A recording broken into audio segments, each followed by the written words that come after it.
We do not know the name of the U.S. military member wounded in the attacks, along with 5 family members. Pentagon sources indicate some of them are in critical condition.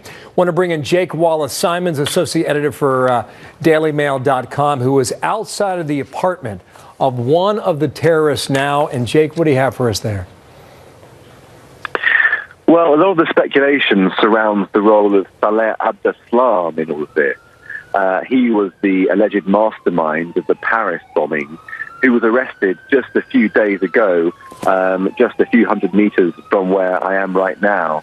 Now, there's a lot of speculation about him because it seems as if the attacks today are in some way linked to his arrest. Initially, earlier in the day, people thought that perhaps the people who carried out these attacks were worried that once Saleh was being questioned by police, he might give away the details of their attack.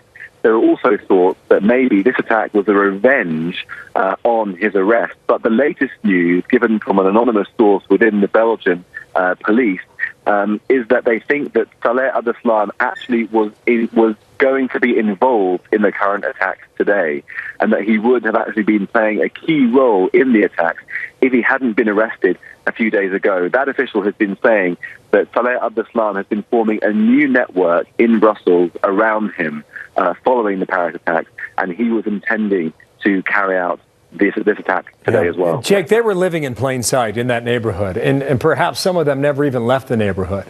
How is that possible when you know there's been a manhunt throughout the continent, and especially concentrated in that very area for the past 4 months plus? Well, it's absolutely astonishing. I mean, right outside where I'm parked up now in the car is the apartment where Saleh Abdeslam lived. His brother was in there today. I had a very quick conversation with him. A few doors down is the house of where another terrorist accomplice who allegedly drove Saleh Abdeslam to Paris to carry out the attack lived. He's now on the run. And then just a couple of hundred meters down the road is where Saleh Abdeslam was hiding out and was arrested. It's absolutely astonishing that, within less than a square mile, all of these sort of landmarks of terror exist in such close proximity. When I spoke to Saleh Abdeslam's brother earlier today, he said, and I quote, "I can't tell you if he was involved, because if I told you I knew, I'd be in very big trouble right now." So there's a sense that, all of this was happening right here in close proximity, and nobody is talking. That's his brother? And the brother has not been questioned? The brother was questioned in connection with the Paris attacks and was then released. He's been making a big show of the fact that he's had nothing to do with the attacks, that he condemns the attacks, and he's come across quite well in the media.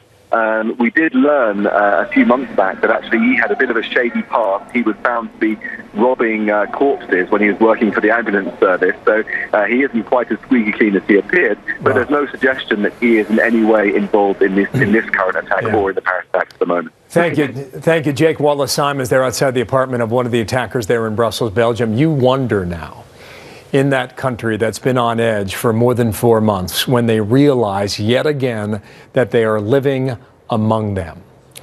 In a moment, remember, investigators last week caught that terror suspect linked to November's attacks in Paris.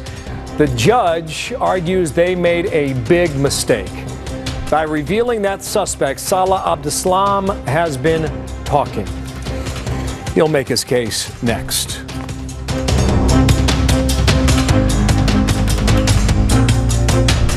Growing up, we were German. We danced in a German dance group. I wore lederhosen. When I first got on Ancestry, I was really surprised that I wasn't finding all of these Germans.